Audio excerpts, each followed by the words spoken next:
You know, we Indians don't like to keep trash lying around. Even broken furniture and old scooters in a gully gets fixed faster than this. But here we are, a foreign fighter jet, the F-35B. Many call it one of the most advanced warplanes in the world, has been lying in Kerala for 2 weeks, in the rain, unattended, lying alone, sad and drenched. The jet belongs to the British Royal Navy. The same British who once ruled over us have now left their costliest fighter jet stranded on a coast.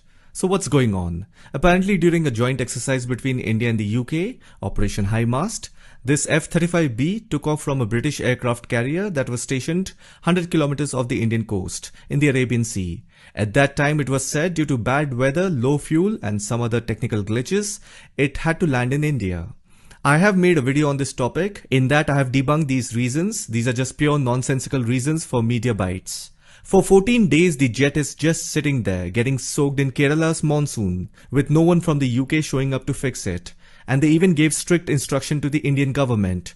Don't take it to the hangar, don't touch this, don't do that. We are keeping a watch through satellite.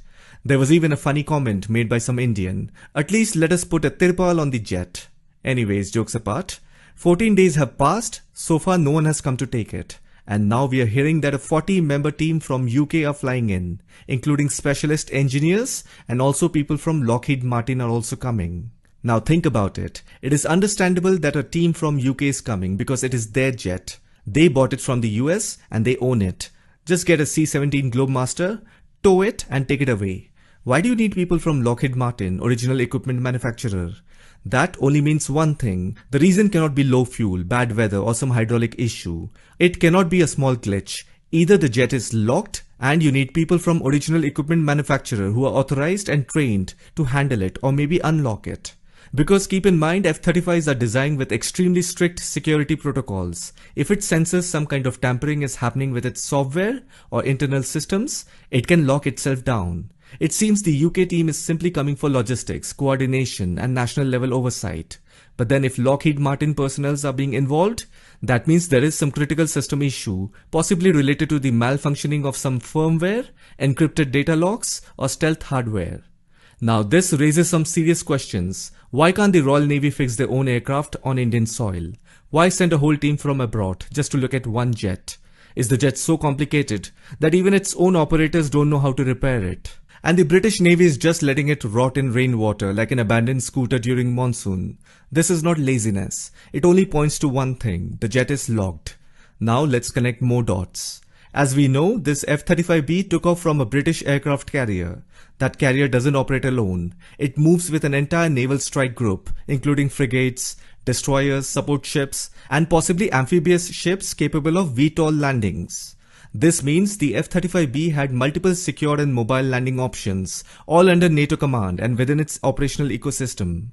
But then landing in a non-NATO aligned country like India is something very weird.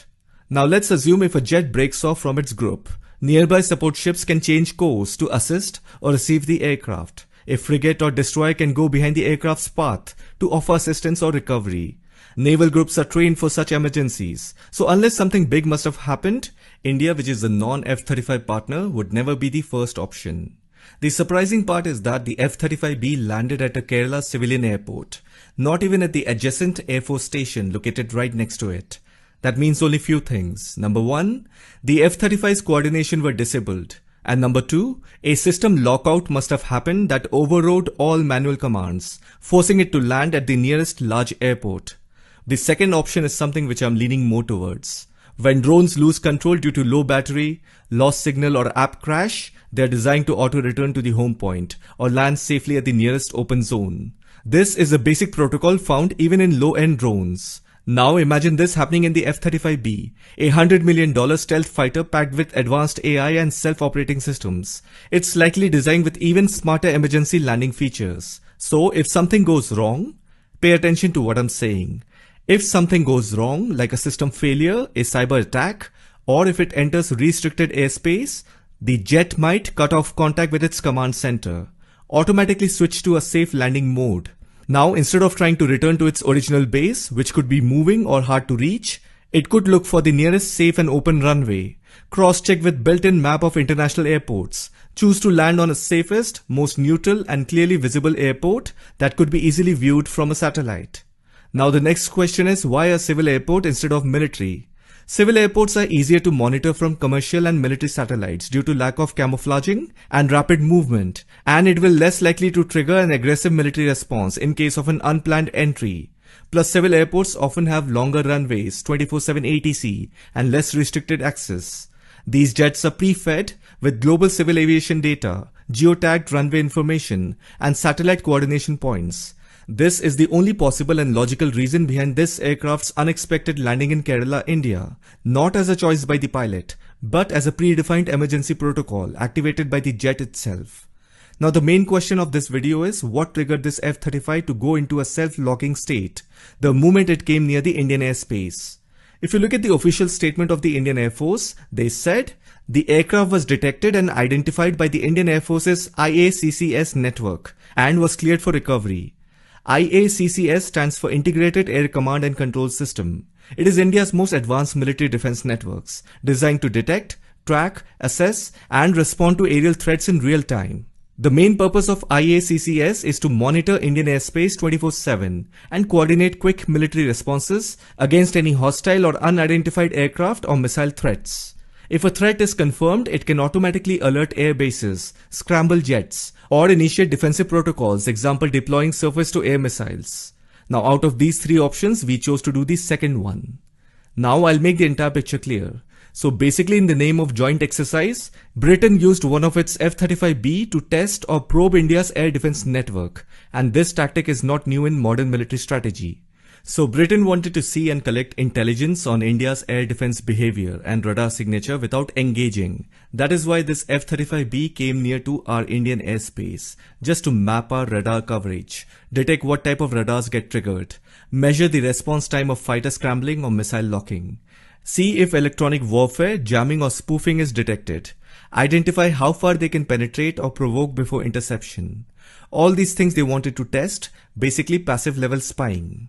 Now to do all these things, Britain ordered one of its F-35B to fly near or briefly enter India's radar coverage.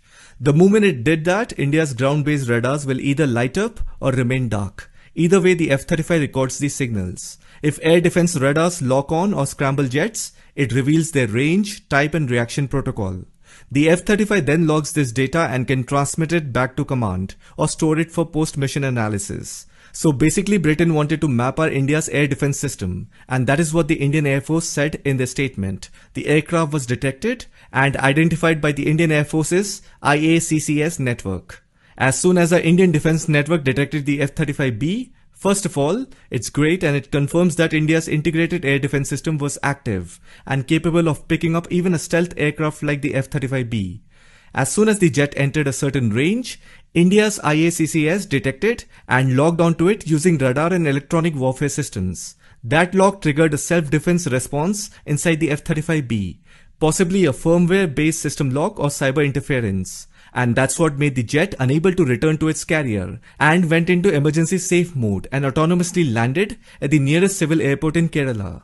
So basically, it was the Indian radar lock itself directly interfered with the F-35's firmware and made it to go into emergency landing mode.